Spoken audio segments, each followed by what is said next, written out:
नमस्कार दोस्तों, स्वागत है आपका हमारे YouTube channel programming with R K Jha में। आइए आज हम लोग सी के प्रैक्टिकल सेशन में कुछ और प्रोग्राम्स के ऊपर बात करें दोस्तों। जैसा कि हम लोग पिछले वीडियोस में नेस्टिंग ऑफ लूप के ऊपर में हम लोगों ने कुछ प्रोग्राम का प्रैक्टिस किया था।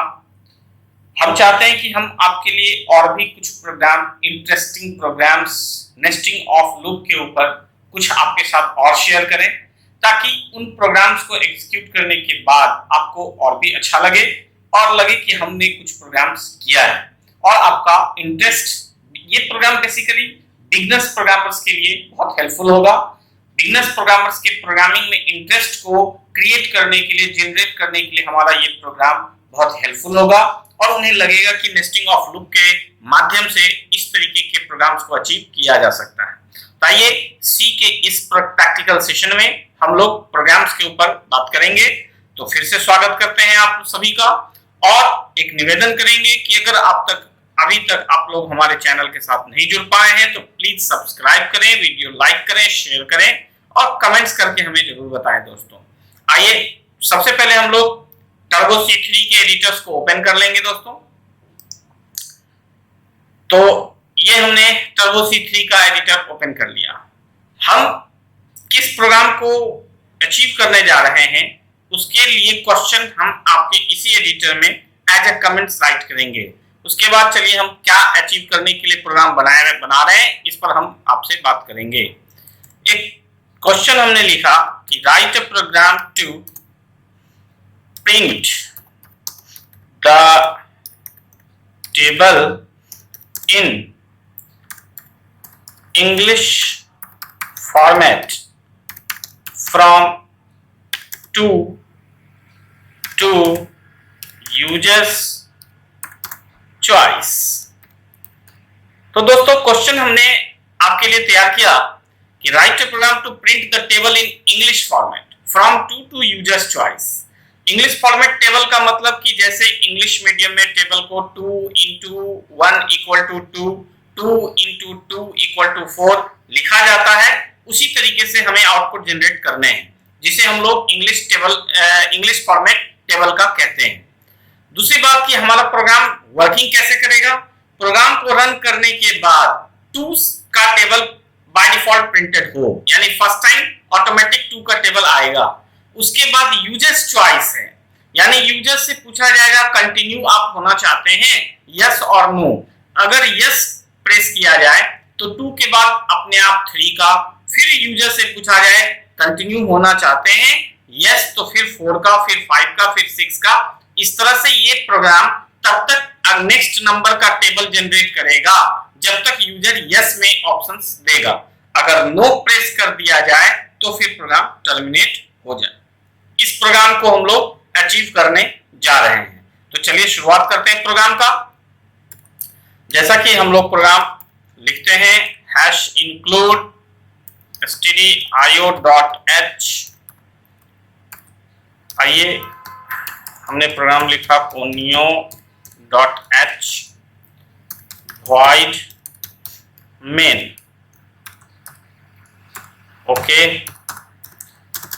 हमने एक कैरेक्टर टाइप का वेरिएबल लिया char ch, जिसमें डिफॉल्ट वैल्यू हमने कैरेक्टर टाइप y असाइन कर दिया। एक हमने n नंबर लिया जिसमें 2 असाइन कर दिया, एक a लिया और एक t लिया। एक वेरिएबल्स लिया clr scr।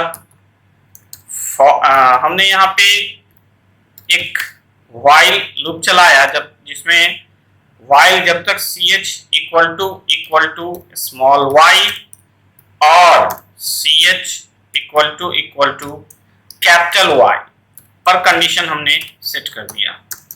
जब तक ch का वैल्यू y मिलेगा तब तक लूप चलेगा, while लूप। उसके एक और आप काम ये कर सकते हो, यहाँ आप एक मैसेज पुट कर सकते हैं printf tables from to users choice। ये मैसेज के रूप में हमने ये डाल दिया। इसके नीचे हमने दूसरी बात, यहां हमने कुछ फॉर्मेटिंग किया। यहाँ /t का 1 2 3 4 5 /t जैसा कि आपको पता है हॉरिजॉन्टल स्पेसिंग का काम करता है। ये इस मैसेज को 25 स्पेस शिफ्ट करने के बाद डिस्प्ले करेगा। तो यहाँ हमने अब इस प्रिंटफ में हम एक फॉर्मेटिंग करते हैं और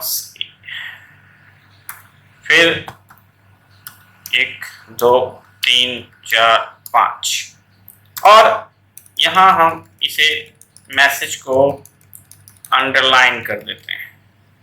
ये जस्ट आपके ऊपर फॉर्मेटिंग है, आप ऐसा करना चाहते हैं तो करें, अदरवाइज ऐसा नहीं कि ऐसा नहीं करेंगे तो प्रोग्राम में कोई प्रॉब्लम क्रिएट होगा। हमने यहाँ लिखा for a equal to 1, a less than equal to 10, a plus plus. जैसा कि आपको टेबल प्रिंटिंग का लॉजिक आपने पहले भी बनाया होगा दोस्तों, टेबल प्रिंटिंग के लिए एक फॉर लूप 1 to 10 चलाते हैं और इसके अंदर t equal to n into a जो लॉजिक क्रिएट होगा t equal to n into a, ये टेबल कैलकुलेटिंग का काम करेगा और उसके बाद इस फॉर लूप के अंदर हम लोग टेबल प्रिंटिंग का काम करेंगे। /n%d multiply %d equal to %d फिर डबल कोट्स बंद कॉमा, फर्स्ट %d पर n का डेटा, दूसरे पे a का डेटा और तीसरे पर t का डेटा। ये जस्ट इंग्लिश फॉर्मेट में जो हमें लाना है दोस्तों, उसके लिए ये राइटिंग पैटर्न होगा। जिस तरीके से आप चाहते हैं आउटपुट क्रिएट करना, प्रिंटफ में उसी पैटर्न पे हमें लिखना होता है। दूसरा, जितने %d दिए गए हैं उतने वेरिएबल्स दिए जाएंगे और जिस ऑर्डर में आप डेटा लाना चाहते हैं उसी ऑर्डर में वेरिएबल्स को स्पेसिफाई करने होते हैं। जैसे फर्स्ट %d, ये इसके लिए हमारा n का डेटा आएगा, दूसरे %d के लिए a का डेटा आएगा और तीसरे %d के लिए t का डेटा आएगा।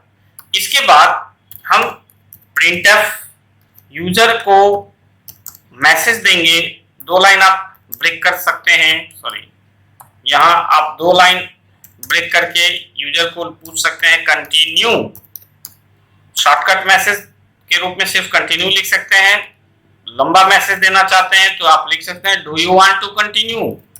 तो इस तरह से आप कुछ भी एक मैसेज दे दिया और फिर ch इक्वल टू हमने गेट ch डाल दिया कि हमने कौन सा कैरेक्टर प्लेस किया है वो इस ch में इनपुट लेगा और यहाँ चेक किया हमने कि if ch equal to small y और ch इक्वल टू क्या कैपिटल Y अगर है, यानी y का इनपुट हुआ है तो n प्लस प्लस होना चाहिए, यानी n का डेटा 1 बढ़ जाना चाहिए। जो पहले 2 था अब वो 3 हो जाएगा और 3 के लिए ये कंटिन्यू चलेगा। इस तरीके से हमारा इफ के अंदर काम होगा और ये पूरा प्रोसेस हो रहा है हमारा व्हाइल लूप के अंदर में। यहाँ हमारा एक काम और आप कर सकते हैं, स्क्रीन को क्लीन भी कर सकते हैं।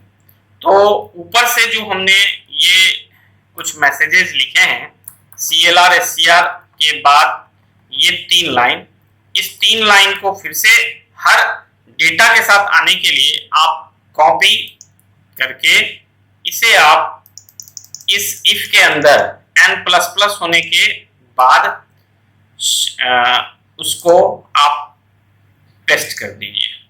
यानी जब भी कोई नेक्स्ट डेटा का टेबल आएगा तो हमारा सेम प्रोसेस होगा सबके लिए, यानी स्क्रीन क्लियर होंगे और ये जो 2 मैसेज हमने प्रिंट करवाया है वो फिर से अपीयर स्क्रीन के ऊपर हो जाएंगे। इसके लिए हमने ये लॉजिक लिख दिया। उसके बाद हमारा यहाँ व्हाइल का क्लोजिंग होगा, व्हाइल क्लोजिंग के बाद गेट ch और उसके बाद आपका मेन का क्लोजिंग होगा दोस्तों। तो आप देख पा रहे हैं कि हमने प्रोग्राम तैयार कर दिया है। इसे हम लोग सेव कर लेते हैं टेबल डॉट सी के नाम से, सब कुछ हमने टेबल डॉट सी के नाम से इस प्रोग्राम को सेव कर लिया। अब हमने कंपाइल कराया, आप देख पा रहे हैं स्क्रीन के ऊपर कि एरर 0 है, यानी सक्सेस है हमारा प्रोग्राम, और हमने इसे रन करा दिया। अब आप देख पा रहे हैं यहाँ हमने tables from to users choice एक मैसेज आ रहा है, और थोड़ा सा ज्यादा शिफ्टिंग हो गया है अंडरलाइन प्रोसेस को, उसको आप कम कर सकते हैं। अपने आउटपुट को देखने के बाद आप इस फॉर्मेटिंग को अपने हिसाब से सजा सकते हैं। यहाँ /t प्रिंटफ के अंदर कुछ गलत फॉर्मेट में हो गया है, इसलिए /t डायरेक्ट प्रिंट आ रहा है दोस्तों। अब आप देख पा रहे हैं कि यहाँ 2 का टेबल आपको नजर आ रहा होगा। 2 का इंग्लिश फॉर्मेट में टेबल हमें दिख रहा है, और हमसे पूछा जा रहा है कि फिर से कंटिन्यू होना चाह रहे हैं, तो आपने दिया यस प्रेस करते ही आपको 3 का टेबल एज इट इज, वही tables from to users choice करके मैसेज भी है, अंडरलाइन भी है, और 3 का टेबल आ गया। फिर आप y करते हैं 4 का, फिर y कर रहे हैं 5 का, फिर y कर रहे हैं 6 का, यानी जब तक आप y करते जा रहे हैं दोस्तों, आपको नेक्स्ट नंबर्स का टेबल अपने आप स्क्रीन के ऊपर अपीयर हो रहा है।